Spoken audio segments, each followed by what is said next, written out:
sou Ana Beatriz do 7º ano. Hoje eu vou apresentar meu trabalho da Multifeira sobre peste negra. Introdução. A peste negra é, como ficou conhecida, a peste bubônica, que atingiu a Europa em meados do século XIV. Acredita-se que a doença surgiu em algum lugar da Ásia Central e foi levada pelos genoveses para o continente europeu. Transmissão e sintomas. A peste negra é transmitida por uma bactéria presente na pulga de animais roedores. Seus sintomas incluem febre acima de 38 graus Celsius, arrepios constantes, dor de cabeça muito intensa, cansaço excessivo e ínguas muito inchadas e doloridas. Como a doença afeta a população? A peste negra matou milhares de pessoas. Ela se espalhou pelo campo e pelas cidades. Porém, ela era mais mortal nos grandes centros urbanos. Algumas regiões da Europa começaram a perseguir os doentes, isolando os que adoeciam para deixá-los morrer. Em alguns casos, eles eram executados.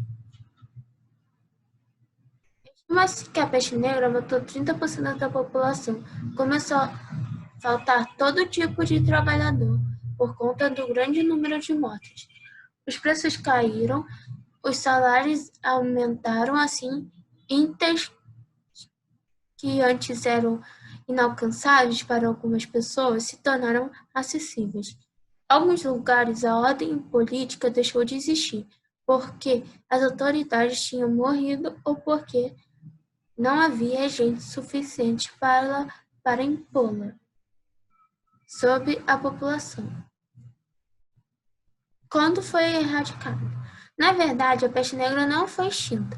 Ainda há registro de casos nos Estados Unidos, assim como há endemias em Madagascar, na República Democrática do Congo e no Peru.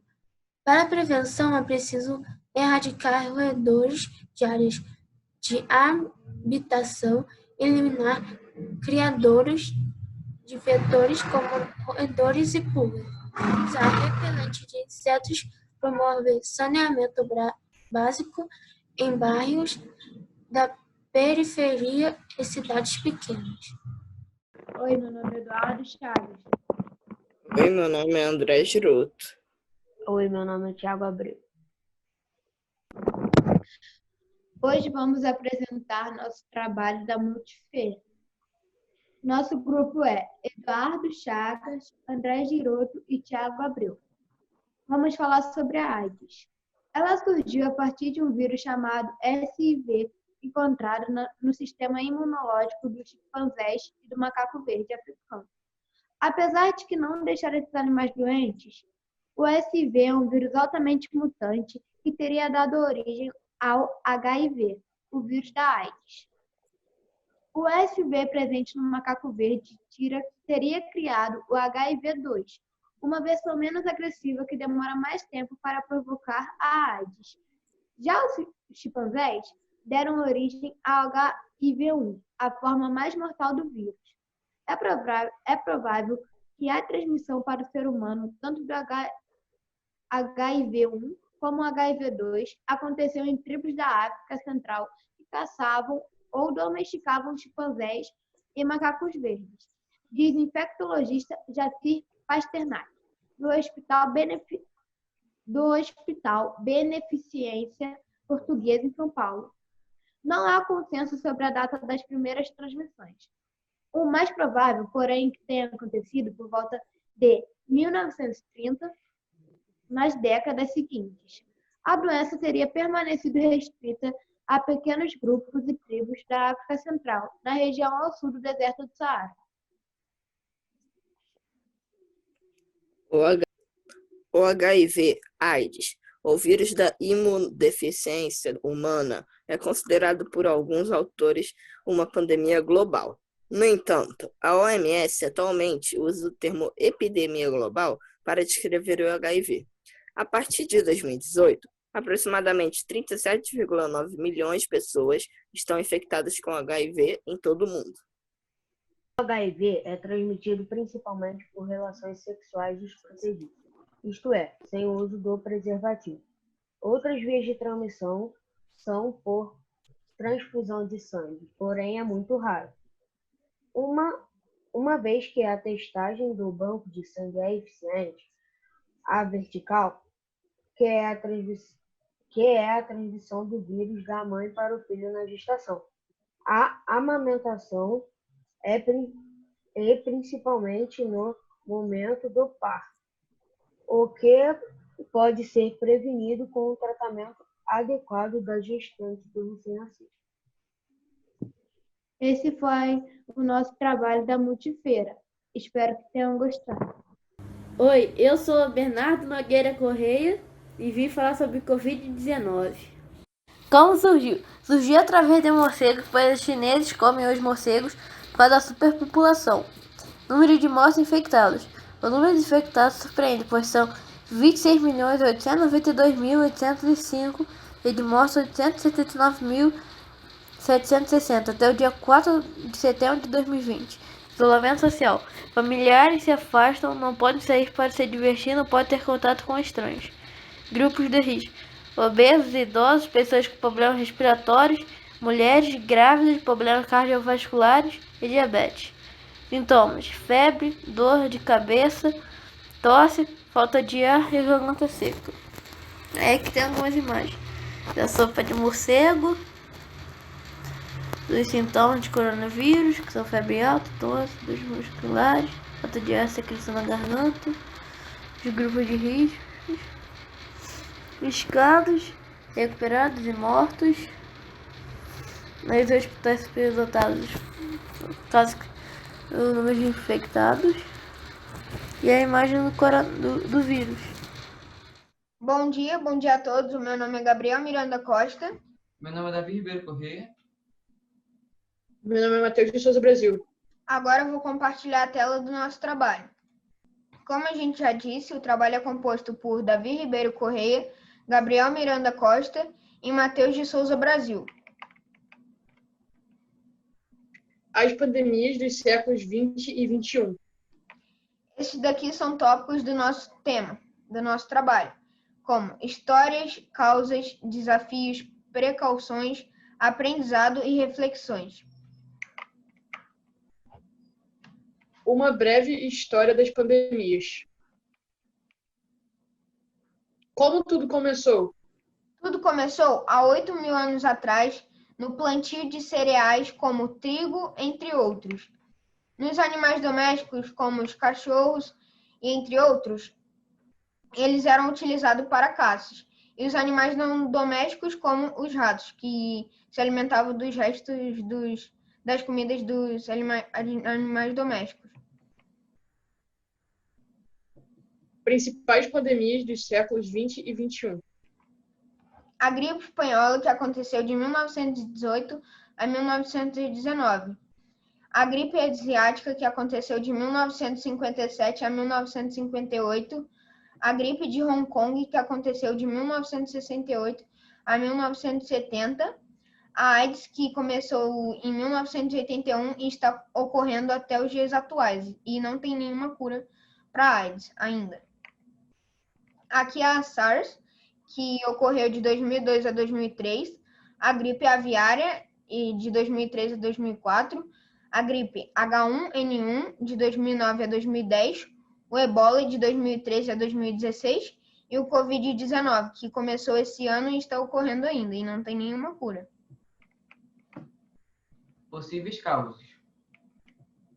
Mais alimentos, surgimento das primeiras cidades, mais pessoas vivendo juntas, acúmulo de lixos e fezes humanas, proliferação de vírus e bactérias e principalmente nas grandes navegações, nos barcos, que tinham muitas pessoas vivendo juntas, muitos lixos, fezes, e isso facilitava a proliferação de vírus e bactérias.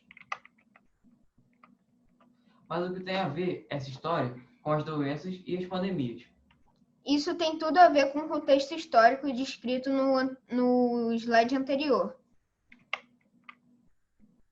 Os desafios atuais.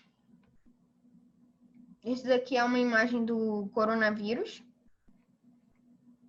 No Brasil, os principais desafios são baixos investimentos na saúde pública, doenças alarmantes como o sarampo e a febre amarela, falta de profissionais na saúde pública, superlotações nos hospitais, como principalmente os públicos, infraestrutura defasada, tecnologia de baixa qualidade. a busca. Isso daqui é um pesquisador procurando a vacina do coronavírus. Isso daqui é o Zé Gotinha, que significa o Sistema Único de Saúde Público. E aqui é a imagem do coronavírus. As precauções. Lave suas mãos com frequência. Use sabão e água ou álcool em gel. Mantenha uma distância segura de pessoas que estiverem tossindo ou espirrando. Use máscara quando não for possível manter o distanciamento físico. Não toque nos olhos, no nariz ou na boca. Cubra seu nariz e a boca com o braço dobrado ou um lenço ao tossir ou espirrar. Fique em casa se você se sentir indisposto. Procure atendimento médico se tiver com febre, tosse e dificuldade para respirar. Uma grande aliada das ciências, a matemática. Aqui é os vírus, como dá para ver, e aqui é uma célula do sangue, a hemácia. Isso daqui é a unidade de medida para medir os vírus, a célula do sangue, que é chamado de nanômetro. A importância da matemática. Tomada de decisões, projeções do número de infectados, curados ou mortos, cálculo de tamanho de vírus, bactérias. Exemplo, 58 mil coronavírus enfileirados é igual a 1 grão de arroz, comprimento. A observação, 1 nanômetro é igual a 10 elevado a menos 6 milímetros. E as demais ciências, por onde andam? Em português, aprendemos diversas palavras, como distanciamento social, grupo de risco, isolamento domiciliar e quarentena.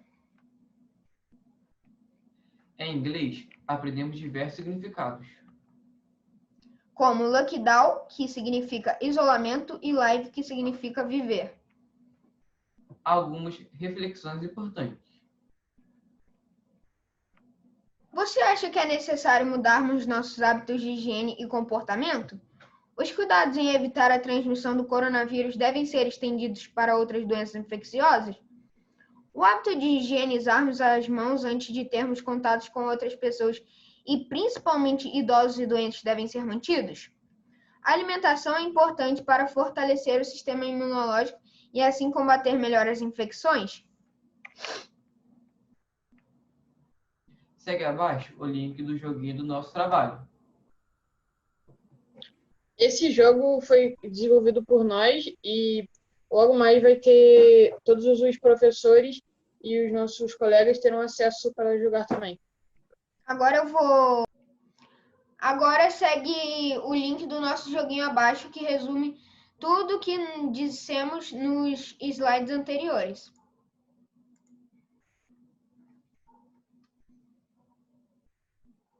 Estamos entrando. Põe o seu nome aqui e aperta em começar.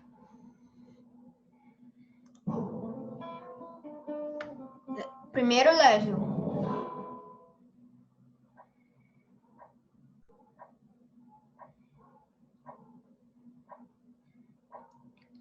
Dificuldade para respirar, febre e tosse.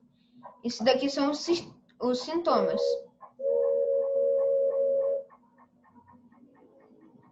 Essa daqui é a minha pontuação. Segundo level. Agora vai ser 2 vagões. Doenças causadas por vírus. Gripe espanhola. Não. AIDS e SARS. Doença que surgiu no século XX. Gripe espanhola. E esse daqui é um pouquinho do nosso jogo. E agora, como ainda não acabou, temos um depoimento muito importante de um grande super-herói. Fique com o vídeo. Muito obrigado.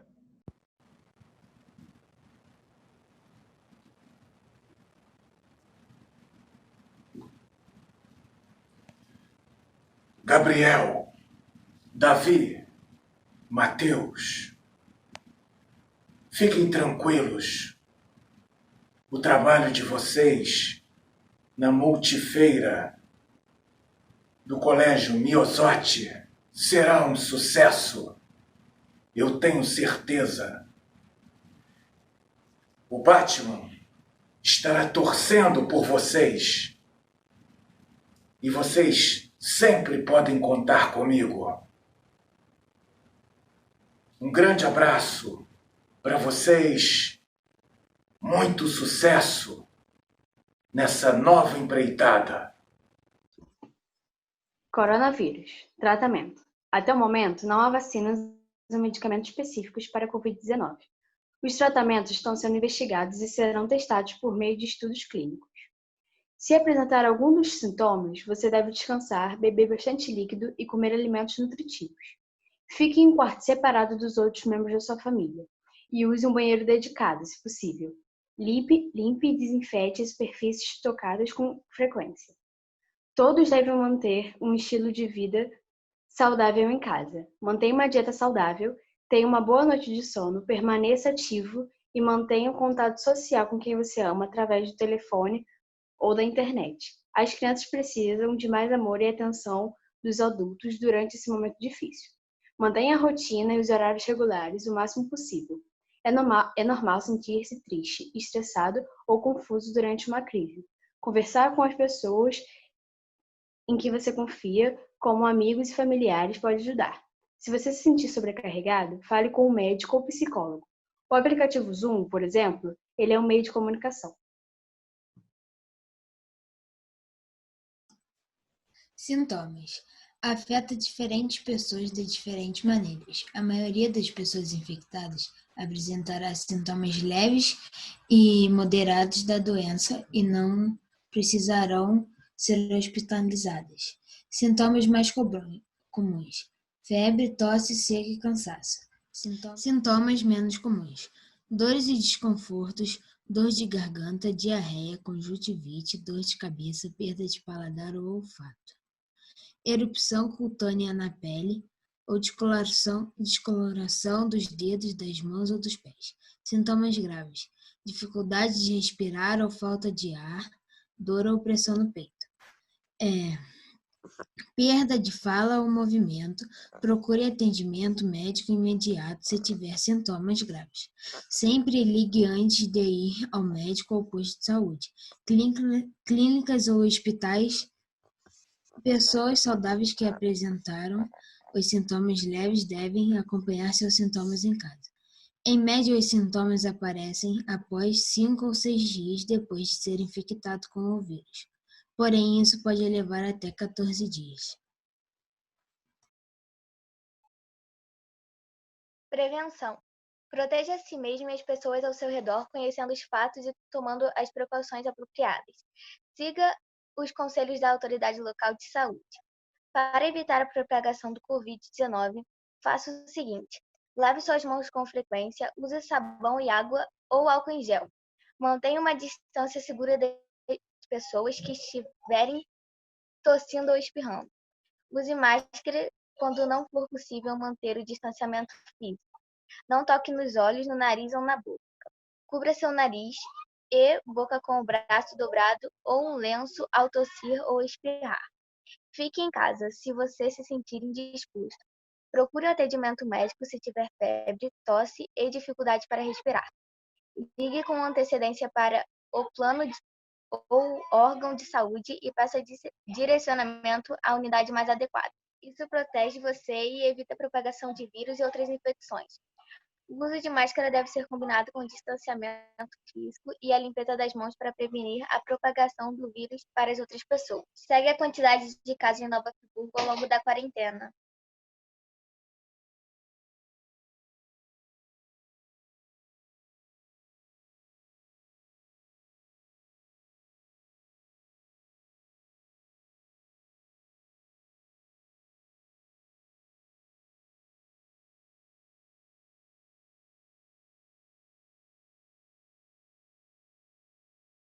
Esse é nosso trabalho. Obrigada por assistir até aqui. Oi, eu sou a aluna Júlia do 7º ano e eu estou aqui para apresentar o trabalho de Ciências, História e Geografia. Vamos falar sobre H1N1. Ela se originou, a origem dela foi, outros supõem que o primeiro animal tenha se infectado nos Estados Unidos, como consequência do comércio de porcos com os países asiáticos. No dia 2 de maio, os canadenses anunciaram a primeira infecção pelo vírus, a H1N1, em porcos que nunca haviam saído do país. Numa fazenda com 2.200 animais, 10% foram infectados. Sintomas das doenças. As pessoas podem ter dores locais nos músculos, no aparelho gastrointestinal, diarreia, náusea ou vômito. No corpo, febre, calafrios ou fadiga. No nariz, congestão, nariz escorrendo, espirros e também é comum dor de cabeça, dor de garganta e tosse. Como prevenir? Lavar as mãos, cobrir a boca e nariz ao espirrar, tomar vacina, evitar tocar no rosto, lavar bem objetos pessoais, evitar contatos com doentes. Transmissão. Acredita-se que o H1N1 possa ser transmitido da mesma maneira pela qual se transmite a gripe comum. Os vírus da influenza se disseminam de pessoas para pessoa, especialmente através de tosse ou espirro de pessoas infectadas. Expansão da doença pelo Brasil. H1N1 é 2% das mortes mundiais são brasileiros. Mortes: 2.146, primeiros casos Rio de Janeiro, casos confirmados 59.867, origem Cancún, no México. No dia 30 de maio, o Brasil registrou mais de 4 casos de gripe H1N1, subindo o total de infectados para 200 estados afetados. São Minas Gerais, Rio de Janeiro, Rio Grande do Sul, Santa Catarina, São Paulo e Tocantins. Expansão. Amazonas, Pará, Mato Grosso, Goiás, Piauí, Maranhão tiveram 500 casos confirmados. Minas Gerais, São Paulo e Paraná tiveram 5.000 casos confirmados.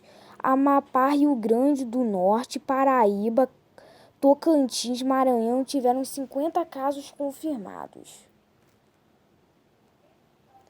H1N1, vacina. Qualquer pessoa pode tomar vacina da H1N1, mas ficarem atentos ao calendário de vacina. Feito por Júlia Palagar. Multifeira 2020. Saúde Pública e História. Conhecimento além da informação. Grupo: Bernardo Del Camila e Miguel de Araújo Grego. Vacinas. As vacinas são constituídas por agentes patógenos, vírus ou bactérias que causam doenças, previamente atenuados ou mortos ou por fragmentos desses agentes. Sua função é estimular uma resposta imunológica do organismo, que passa a produzir anticorpos sem ter contraído a doença. Os soros já forneceram anticorpos prontos que impedem que um vírus, bactéria ou mesmo um veneno de serpente ou escorpião cause sintomas na pessoa que entrou em contato com esses agentes. Os soros e vacinas são dois produtos chamados de imunizadores, pois atuam no nosso sistema imunológico. As vacinas têm função preventiva, pois inicia a fabricação de anticorpos e produz células de memória.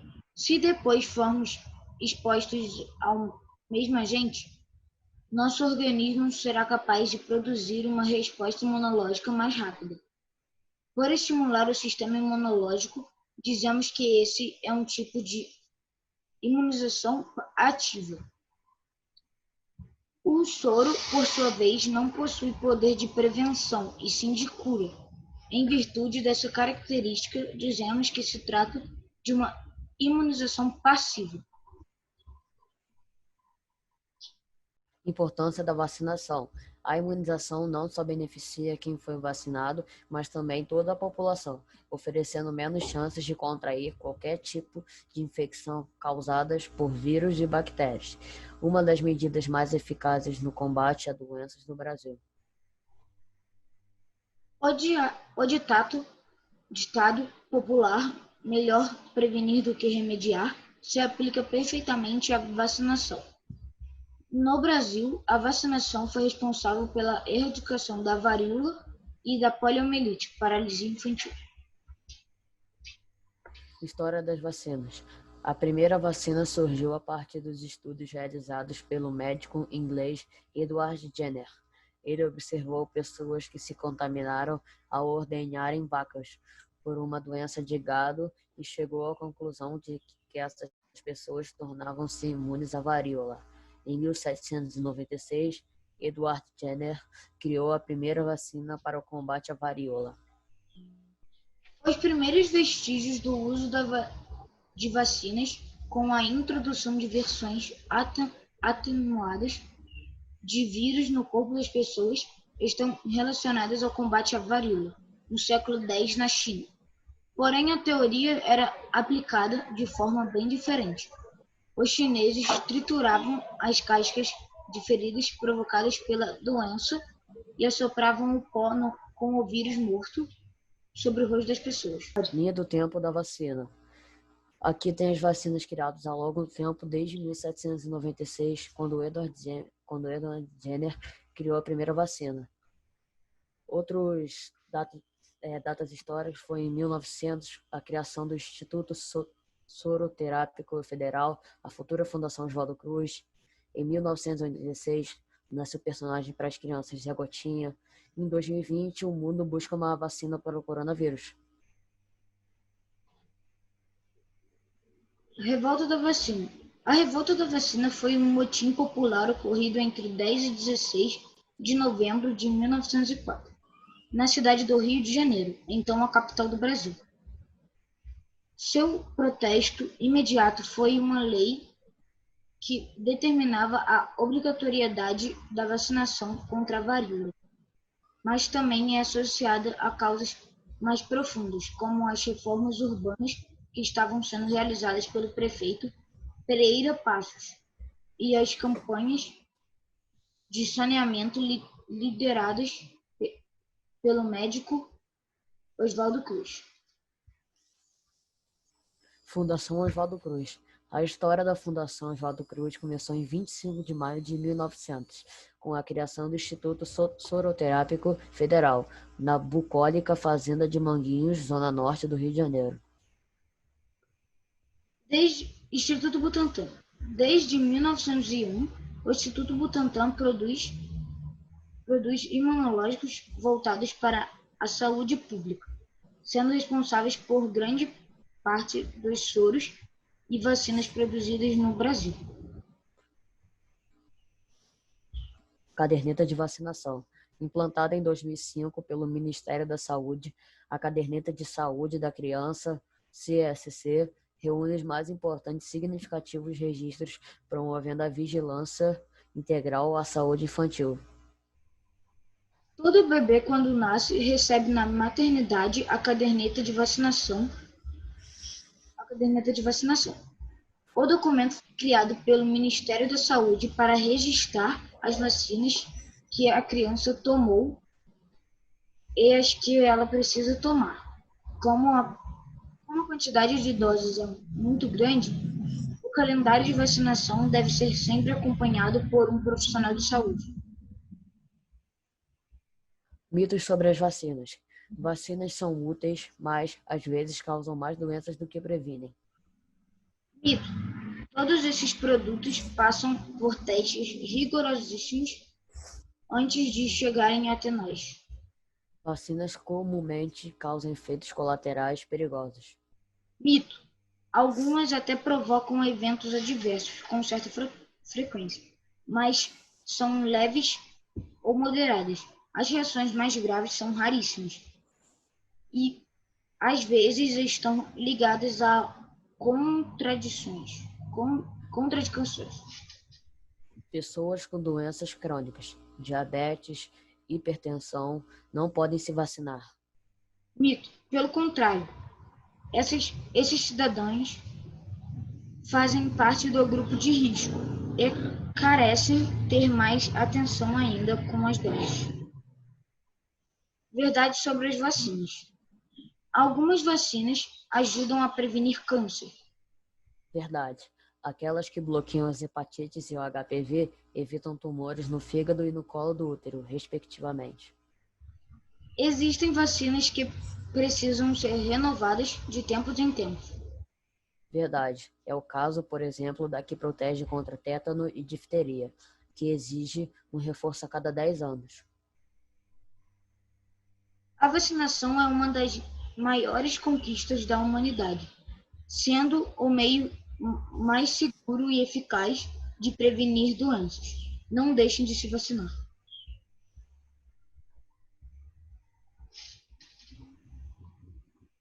Obrigada pela atenção. Meu nome é Rivaldo Brandão. Meu nome é Gabriel Fatos e hoje eu vou falar sobre o vírus Ebola. A primeira vez em que o vírus Ebola surgiu foi em 1976, em surtos simultâneos em Nátsira, no Sudão, e em Yambu, na República Democrática do Congo, em uma região situada próximo do rio Ebola, que dá nome à doença. Morcegos frutívoros são considerados os hospedeiros naturais do vírus Ebola. O paciente zero foi o diretor da Escola da Vila, Mabalo Lokela, que visitou uma área perto da fronteira com a República Centro-Africana ao longo do rio Ebola, entre 12 e 22 de agosto. Em 8 de setembro, ele morreu por conta do que viria a ser conhecido como vírus Ebola, do gênero Ebola. O vírus Ebola não é transmitido pelo ar. A infecção ocorre por contato direto com o sangue ou outros fluidos corporais ou secreções, como, por exemplo, fezes, urina, saliva, leite materno e sêmen de pessoas infectadas. Mesmo após a morte, o paciente ainda é contagioso. Até 7 semanas depois do paciente ter sido curado, o vírus sobrevive no sangue. Entre os principais sintomas da doença estão dores nas articulações, no abdômen, nos músculos ou no peito, diarreia, náusea, vômito ou vômito com sangue, calafrios, fadiga, febre, mal-estar ou tremor, confusão mental, dores de cabeça, manchas avermelhadas na pele, tosse com sangue e até conjuntivite. Normalmente, o paciente vem a óbito na fase hemorrágica da doença. Essa doença pode matar até 90% dos pacientes que a contraem. E como no caso da maioria das doenças causadas por vírus, não existe um tratamento específico para o Ebola. Por isso, são aplicadas medidas paliativas, como a ingestão de líquidos para prevenir a desidratação, o uso de anticoagulantes na fase inicial da infecção, mantimento dos níveis de oxigênio e pressão sanguínea e antibióticos para tratar outras infecções, e a pessoa deve ser mantida isolada em quarentena. Os cientistas estão trabalhando e as pesquisas avançando para o desenvolvimento de novas terapias e de uma vacina eficaz contra o vírus. A doença está fortemente relacionada a regiões de extrema pobreza, onde o acesso à saúde é limitado e os recursos são precários e finitos. Tanto que no último surto relatado, que ocorreu em 2014 e teve início na Guiné, entre os primeiros casos que ocorreram na mesma família e se disseminaram por todo o vilarejo, até a notificação da epidemia em curso, demoraram alguns meses. Em agosto de 2019, foi anunciado o desenvolvimento de uma droga capaz de parar o avanço do vírus Ebola. A taxa de cura chega a quase 90% quando o medicamento é ministrado logo no início da infecção. Espécies do vírus. Existem 5 subespécies do vírus, sendo eles: Ebola Bundibugyo, Ebola Costa do Marfim, Ebola Sudão, Ebola Zaire e Ebola Reston. Eles são denominados de acordo com a região que surge. 4 desses 5 subtipos de ebola são letais, sendo o ebola Zaire o mais mortal e o Reston sem nenhum risco de morte. O maior surto de ebola da história. A maior epidemia de ebola aconteceu na África Ocidental entre 2014 e 2016. A doença surgiu numa região fronteiriça que não tinha experiência com o vírus. E o ebola abriu uma rota de destruição ao longo de vários países, matando mais de 11 mil pessoas. Instituições como Médicos Sem Fronteiras auxiliam no tratamento de pessoas infectadas por meio de doações. Por sua taxa de mortalidade, é fácil a propagação do vírus da ebola e é considerado uma arma biológica de categoria A. Os médicos que tratam os pacientes infectados com o vírus utilizam roupas especiais totalmente vedadas para se proteger de gotículas de tosse ou de pessoas que podem ser contaminadas. O uso indevido dessas vestimentas pode resultar no contágio dos profissionais de saúde. Quem descobriu o ebola? Médico chamado Peter Piltch fez parte de uma equipe de cientistas que descobriu o ebola em 1976. Nascimento. Peter Piltch nasceu em 17 de fevereiro de 1949 em Lovânia, na Bélgica. Olá, meu nome é Guilherme. Meu nome é Sofia e hoje nós vamos falar um pouco sobre a poliomielite. A poliomielite é uma doença viral que pode afetar os nervos e levar à paralisia parcial ou total. Apesar de ser chamada de paralisia infantil, ela pode afetar tanto crianças quanto adultos. A poliomielite foi praticamente erradicada em países industrializados com a vacinação de crianças, inclusive no Brasil, onde a vacina contra a doença foi incorporada à caderneta de vacinações obrigatórias. A poliomielite ainda pode ser encontrada em países da Ásia e da África. De acordo com o Ministério da Saúde, o último caso de poliomielite no Brasil foi em 1989. Atualmente, a cobertura vacinal brasileira contra a polio é de acima de 95%, considerado um exemplo ao restante do mundo. No mundo todo, o cenário de casos da doença melhorou radicalmente. O número de casos caiu 99% desde 1988. Passando de 350 mil casos para 406 casos notificados, segundo dados da Organização Mundial de Saúde, OMS. O vírus entra por meio da boca e do nariz, se multiplica na garganta e no trato intestinal. Dali alcança a corrente sanguínea e pode atingir o cérebro. Quando a infecção ataca o sistema nervoso, destrói os neurônios motores e provoca paralisia nos membros inferiores. A polio pode inclusive levar o indivíduo à morte se for infectada as células nervosas que controlam os músculos respiratórios e de deglutição. O período de incubação, ou seja, o tempo que leva entre a infecção e o surgimento dos primeiros sintomas, varia de 5 a 35 dias, mas a média é de 1 a 2 semanas. A poliomielite é uma doença causada pela infecção do poliovírus que se espalha por contato direto pessoa a pessoa e também por contato com o muco, catarro ou fezes infectada. O poliovírus pode ser transmitido por meio de água e alimentos contaminados, ou pelo contato direto com a pessoa infectada. A doença é tão contagiosa que pode ser pega no ar, principalmente por pessoas que convivem com portadores do vírus. Quem tem poliomielite pode transmitir a doença semanas após a infecção. Fatores de risco. Uma pessoa está em maior risco de contrair poliomielite se não foi devidamente imunizada contra a doença. Em áreas com mais condições de saneamento básico e ausência de programas de imunização, a população está vulnerável contra o polivírus, principalmente crianças de até 5 anos de idade. Mulheres grávidas, idosos e pessoas com sistema imunológico enfraquecido, como portadores de HIV, são suscetíveis a contrair a poliomielite. Embora a poliomielite possa causar paralisia e até mesmo a morte, a maioria das pessoas infectadas com poliovírus não fica doente e não manifesta sintomas, de modo que a doença muitas vezes passa despercebida. Diagnóstico de poliomielite. Os médicos muitas vezes conseguem reconhecer a presença de poliomielite por meio da observação dos sintomas. tais como dor e rigidez no pescoço, reflexos anormais lentos ou inexistentes, ou dificuldade na deglutição e respiração. Para confirmar o diagnóstico, uma amostra de fezes, secreção da garganta ou líquido cefalorraquidiano, um líquido incolor que envolve o cérebro e a medula espinhal, é enviada para análise laboratorial para confirmar a presença ou não do polivírus. Não existe cura para a poliomielite, por isso, o foco do tratamento reside em diminuir a sensação de desconforto, acelerar a recuperação e garantir a qualidade de vida do paciente. O tratamento deve ser iniciado o quanto antes para evitar complicações, mesmo porque, se uma pessoa infectada com o vírus não for atendida ao primeiro sinal da doença, ela estará sob risco aumentado de morte. Cuidados caseiros e acompanhamentos pelo médico podem ajudar na recuperação do paciente com polio. Poliomielite tem cura? O prognóstico depende do tipo de poliomielite e o local afetado pelo vírus. Se a medula espinhal e o cérebro não estiverem envolvidos, como acontece 90% das vezes, a recuperação é completa e bastante possível. O envolvimento do cérebro ou da medula espinhal é uma emergência médica que pode resultar em paralisia parcial ou total, ou até mesmo a morte, normalmente por dificuldades respiratórias. A paralisia é uma consequência mais comum do que a morte. A infecção em uma parte alta da medula espinhal ou do cérebro aumenta os riscos de problemas respiratórios.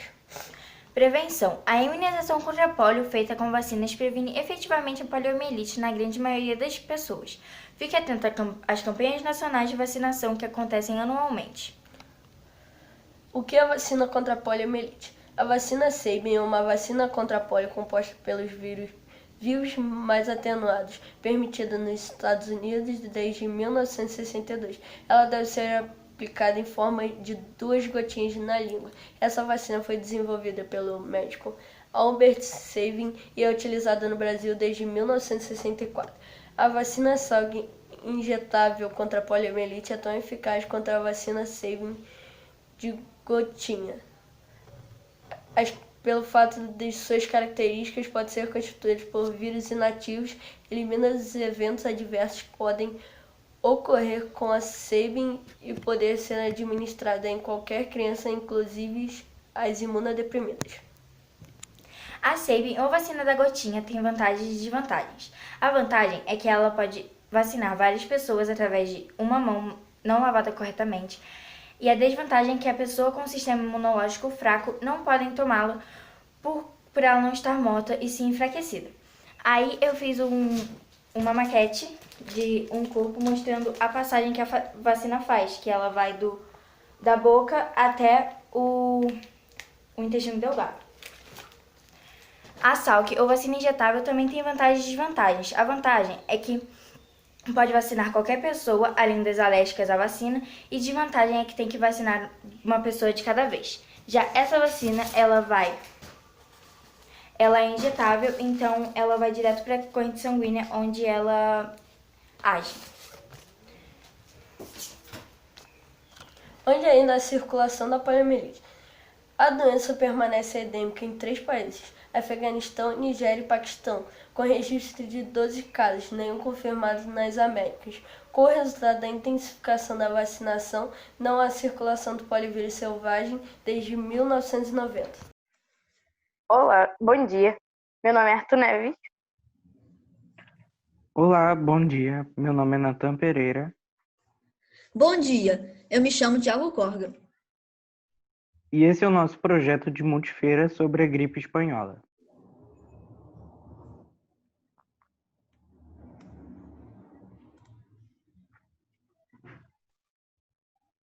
Roteiro. O que foi a gripe espanhola? Qual a sua origem? Por que a doença recebeu esse nome? O que a transmitia? Quais eram os sintomas? Quais foram os cuidados tomados a fim de evitar o contágio? Qual foi o tratamento adotado? Qual a região com mais casos da doença?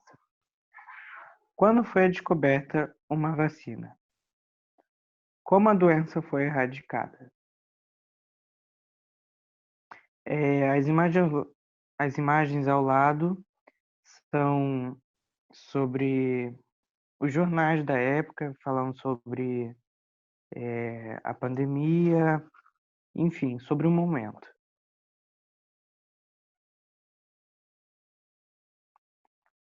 Conceito: foi um tipo de gripe causada pela mutação do vírus influenza, do subtipo H1N1, e seu nome científico é influenza vírus C, e foi uma das maiores epidemias do século XX. Origem: acredita-se que a doença tenha surgido dos Estados Unidos, ainda que presente também no Reino Unido e na China. Porém, a doença se espalhou pelo mundo rapidamente devido à Primeira Guerra Mundial, com o deslocamento dos soldados americanos para a Europa. Motivo do nome: a gripe espanhola recebeu esse nome por conta da repercussão que a imprensa espanhola fez da doença. Com o avanço da mesma, a imprensa dos países que estavam na guerra não tinham permissão para noticiá-la, pois filtrar a notícia de que uma pandemia estava em curso era fundamental para manter o moral das tropas e não gerar pânico na população. Como a Espanha não estava na guerra, sua imprensa era livre e sua cobertura foi acompanhada em todo o mundo.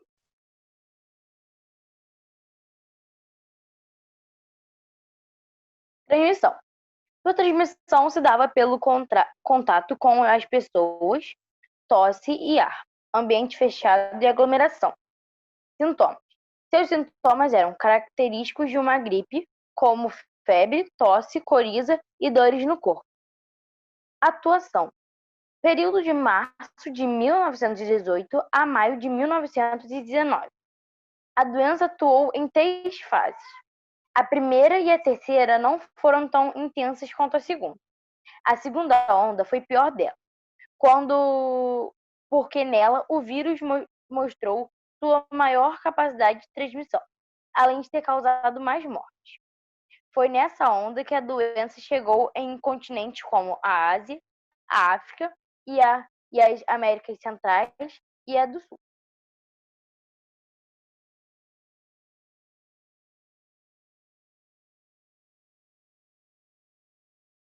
Cuidados tomados.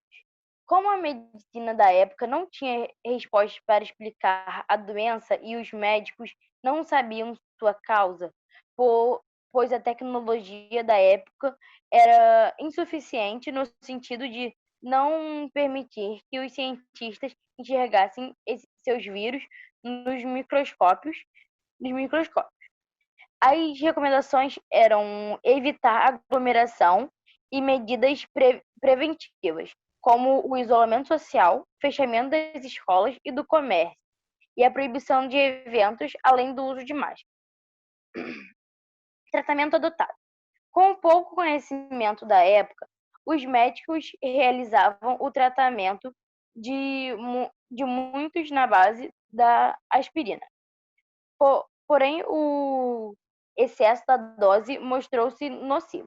Na época, não existia antibióticos para tratar os casos mais graves da doença, que resultavam em complicações pulmonares, por exemplo.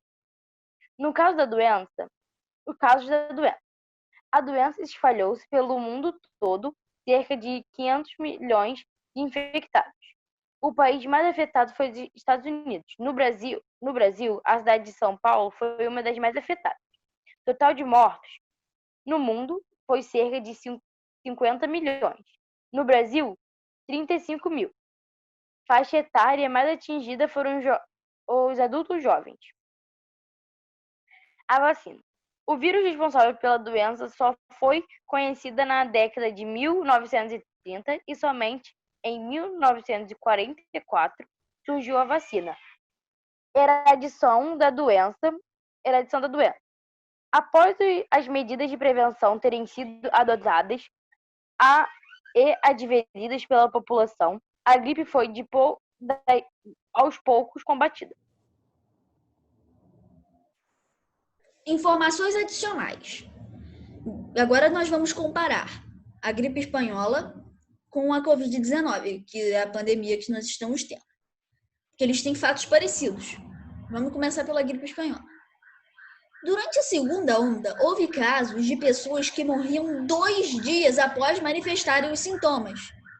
Com o avanço da doença, houve muitas mortes por dia. Os sistemas de saúde de diversos locais ficaram abarrotados, sendo necessário improvisar leitos e hospitais e convocar voluntários para auxiliar no tratamento.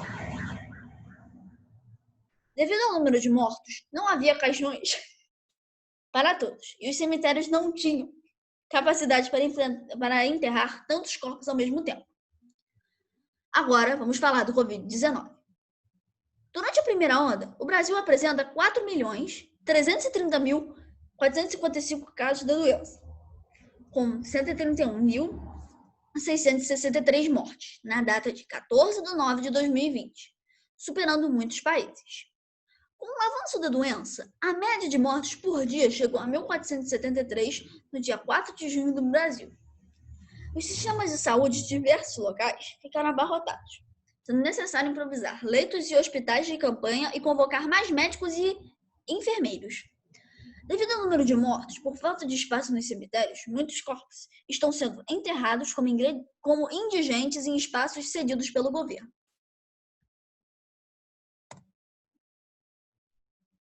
Curiosidades.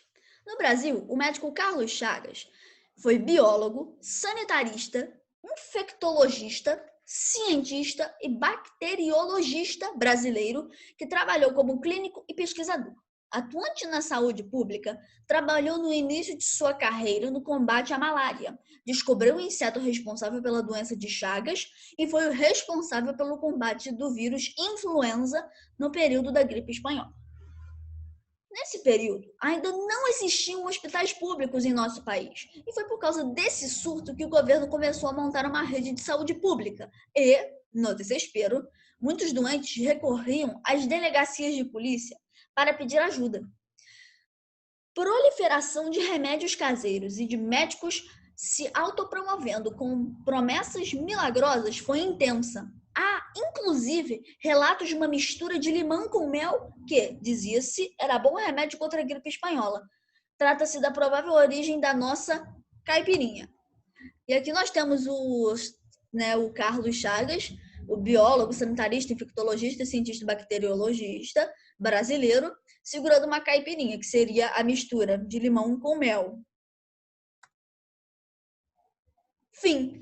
Esse foi o nosso trabalho. As fontes de pesquisa foram os sites Brasil Escola, Wikipédia e Politize. E os dados sobre o Covid-19 foram retirados de uma página de informações do Google.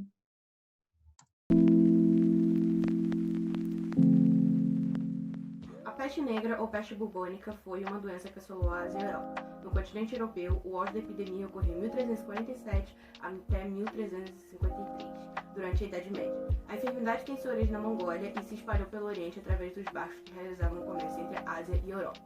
Os primeiros relatos sobre a peste negra foram registrados durante a Guerra dos Genoveses e Mongóis, tratada na cidade de Kaffa, atual Teodósia, na península da Crimeia, em 1346. Ao ver que os mongóis muçulmanos morriam, os genoveses atribuíam a doença à justiça divina, pois era um sinal inequívoco que Deus estaria do lado dos cristãos. Quando a contenda acaba, os genoveses voltaram à Península Itálica, levando a bordo ratos que hospedavam pulgas e eram eles que transmitiam a bactéria da doença.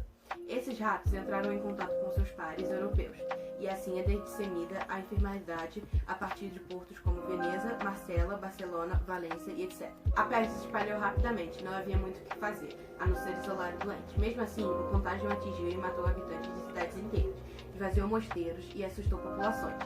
A epidemia do século XIV foi a que entrou no imaginário coletivo ocidental. No entanto, até o século XIX se verificavam surtos de peste negra por toda a Europa. Durante a peste negra, as cidades contratavam médicos para tratar os doentes. Nem sempre estes eram habilitados ou possuíam estudos de medicina, mas eram aceitos com a esperança que trariam a doença. Como em qualquer epidemia, também existiam máscaras. No século XVII, os médicos vestiam uma máscara de couro e com um bico que se assemelhava ao de uma ave.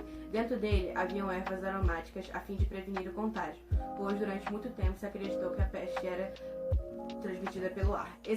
Esses médicos ganhavam bastante dinheiro durante os períodos de epidemia, porém, ironicamente, nem todos sobreviviam à peste. Ao mesmo tempo que a peste negra assolava a Europa, França e Inglaterra batiam na Guerra de 100 Anos. Esses dois fatores vão provocar uma série de mudanças sociais e econômicas na Baixa Idade Média. Com a falta de mão de obra, os servos pensavam que o salário da jornada de trabalho iria aumentar, mas isso não foi o que aconteceu. Este fato gerou várias camponesas que se desabilitaram na sociedade medieval.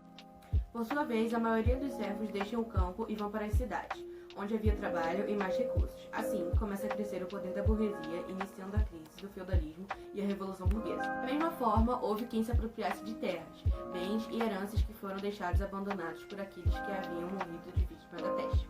Igualmente, surgiram ordens religiosas de flagrantes que costumavam se mutilar para buscar perdão dos pecados. As indulgências concedidas pela Igreja Católica também ganharam força, pois todos tratavam de assegurar uma boa morte. Mais tarde, essa atitude seria criticada por Martinho Lutero, impulsor da Reforma Protestante. A peste negra tem sua origem no continente asiático, precisamente na China. Sua chegada à Europa está relacionada às caravanas de comércio que vinham da Ásia através do mar Mediterrâneo e aportavam nas cidades costeiras europeias, como Veneza e Gênova. Calcula-se que cerca de 1/3 da população europeia tenha sido dizimada por conta da peste.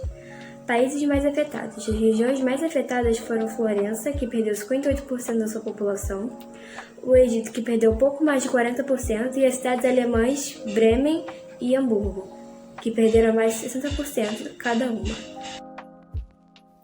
A peste negra é uma doença causada pela bactéria Yersinia pestis, que afeta primariamente roedores. Ela é transmitida de um roedor a outro por meio de pulgas, que ao morderem o roedor passam a carregar a bactéria. Humanos adquirem a doença quando são mordidos por uma pulga infectada. Sintomas da peste negra.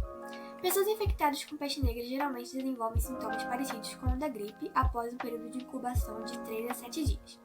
Sinais típicos incluem febre alta, calafrios, dor de cabeça, dores no corpo e fraqueza. Também são sintomas da peste negra náusea e vômitos e até mesmo convulsão.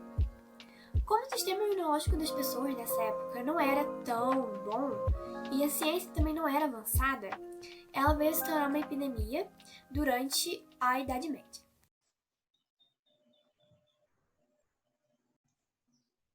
A peste é uma infecção transmitida pela bactéria Yersinia pestis. Humanos adquirem a doença quando são mordidas por uma pulga infectada ou entram em contato com material infectado. Existem 3 formas de infecção, dependendo da rota que a bactéria faz: bubônica, septicêmica e pneumônica. O diagnóstico precoce permite que a peste negra seja curada com antibióticos e, se não for tratada rapidamente, pode ser fatal. Vários historiadores sugerem que a origem da peste negra tenha sido asiática, especificamente chinesa. Sua inserção na Europa ocorreu por meio de caravanas que iam para cidades portuárias do mar Mediterrâneo, como Gênova e Veneza. Pandemia que aconteceu na Europa no século XIV, provocada pelo bacilo Yersinia pestis, deflagrada a partir do ano de 1348. Esse acontecimento figurou entre aqueles que caracterizam a crise da Baixa Idade Média, sendo os outros as revoltas camponesas do século XIV e a crise do feudalismo acabou em 1353.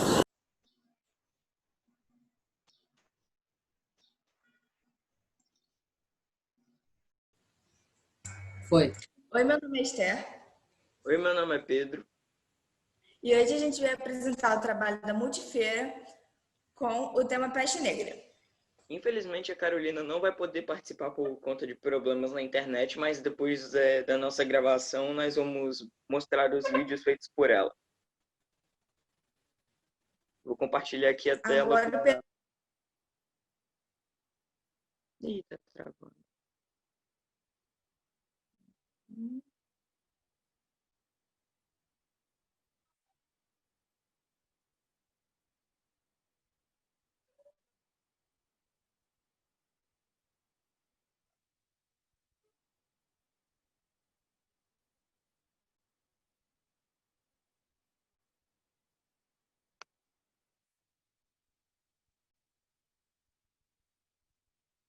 Pedro vai compartilhar a tela para a gente começar.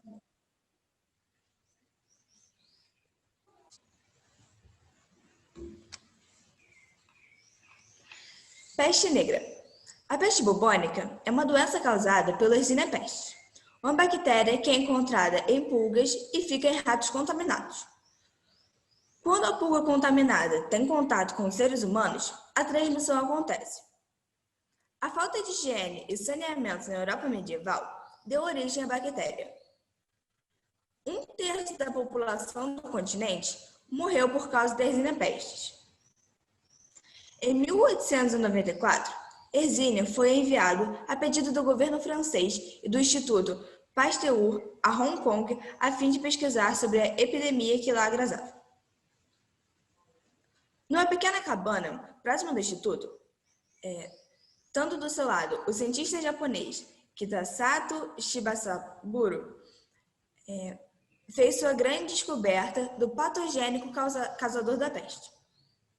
Quando se fala de um erro de mortes em curto período de tempo, a pior epidemia foi a peste negra, que assolou a Europa e a Ásia no século XIV.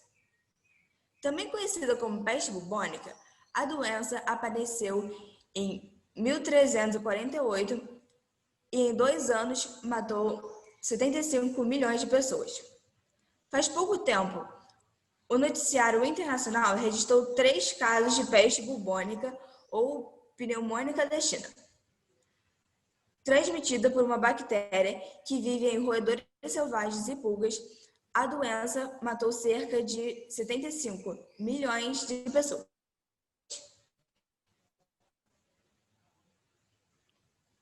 Peste negra é uma doença causada pela bactéria Yersinia pestis, que afeta primariamente roedores.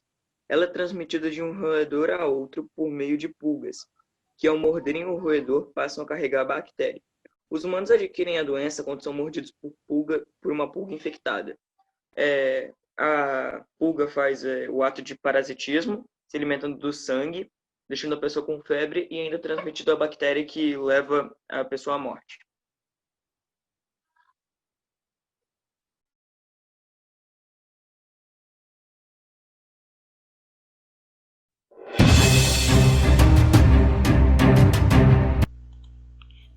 Eu sou Miguel de Luca, da turma 171, sétimo ano. Oi, eu sou Larissa Topini. E eu sou Clara Ebes e o tema do nosso trabalho é doença nas grandes navegações. Doenças nas grandes navegações, índios e europeus. A América pré-colombiana presenciou o surgimento e desaparecimento de civilizações grandiosas, que deixaram um importante legado cultural e arquitetônico, como foi comprovado pelas civilizações maias, incas e astecas. Também os demais povos que habitaram e ainda habitam as demais regiões da América do Sul, Central e do Norte deixaram suas contribuições para a conformação das características da população desse imenso continente. Entretanto, a chegada dos europeus ao continente a partir de 1492, quando Cristóvão Colombo atracou nas ilhas caribenhas, transformou profundamente a configuração social, econômica, cultural e ambiental da América e dos povos que a habitavam. Os primeiros impactos ocorreram com a exploração econômica dos recursos naturais e da terra, como também pelo genocídio de milhões de seres humanos. Os europeus trouxeram ainda para o continente milhões de africanos escravizados, que com seu suor e sangue foram utilizados para construir a sociedade americana atual. Os europeus e os indígenas da América tiveram seus primeiros contatos no século XV, no momento da expansão marítima europeia. Quando os europeus chegaram ao Brasil, já existiam habitantes naquele território, os diferentes povos indígenas, considerados povoadores da região. A colonização portuguesa teve como principais características a submissão e o extermínio de milhões de indígenas. Aliás, foram os europeus que chamaram os índios os povos nativos da região. O processo da colonização portuguesa no Brasil teve um caráter semelhante a outras colonizações europeias, como a colonização espanhola, que conquistou e exterminou seus povos indígenas. Antigamente, no Brasil, não haviam doenças como a gripe, sarampo, etc. Elas vieram através dos europeus que chegavam aqui durante as grandes navegações. Os índios não tinham anticorpos para essas doenças, então muitos deles morriam contaminados. Além de morrerem contaminados, muitos morriam pela escravidão, pois não era acostumado nesse ritmo. Os anticorpos são importantes proteínas que atuam defendendo o nosso corpo contra micro-organismos e substâncias estranhas, chamadas de antígenos. Essas proteínas ligam-se a um determinado antígeno e causam sua destruição, ou então fazem com que ele pare sua atividade.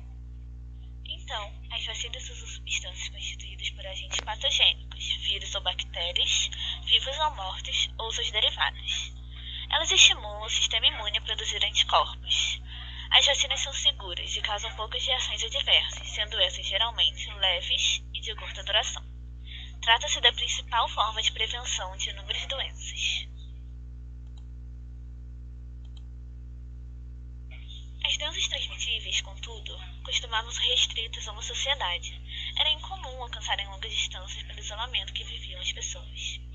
A peste negra que arrasou a Europa Ocidental no século XIV, a fome crônica, as condições de higiene e o massacre de gatos, animais considerados diabólicos pelos cristãos da época, que permitiam a proliferação de ratos e de pulgas, vetores da peste bubônica, entre muitas outras doenças, até então não alcançavam as Américas.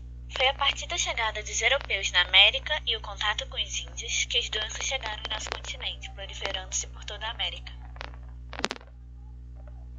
A peste negra tinha como principais sintomas o inchaço na virilha, na axila ou no pescoço, que podem ficar grandes como ovos de galinha. A febre, calafrios, dor de cabeça, fadiga e dores musculares. A propagação da doença inicialmente deu-se por meio de ratos e principalmente pulgas infectados com o bacilo, que acabava sendo transmitido às pessoas quando essas eram picadas pelas pulgas, e pode ser curada com antibióticos. Se não for tratada rapidamente, a peste negra pode ser fatal. Durante a época medieval, estima-se que a peste negra matou 50 milhões de pessoas.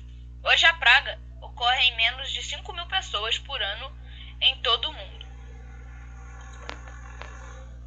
A peste bubônica tem como principais sintomas a febre, calafrios, dores de cabeça intensas, dores gerais, falta de apetite, náuseas, vômitos, confusão mental, olhos avermelhados, pulso rápido e irregular, pressão arterial baixa, mal-estar geral e prostração.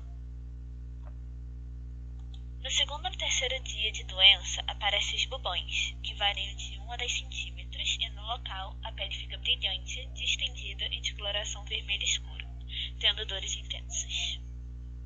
O contágio da doença é, normalmente, por picadas de pulgas, que contêm o sangue de infectados e picam os não infectados, pelos animais domésticos, que conduzem a pulga para dentro de casa, ou por excrementos. E como a doença evolui com muita velocidade, trazendo pneumonia, meningite e septicemia, o indicado é que o tratamento comece precocemente.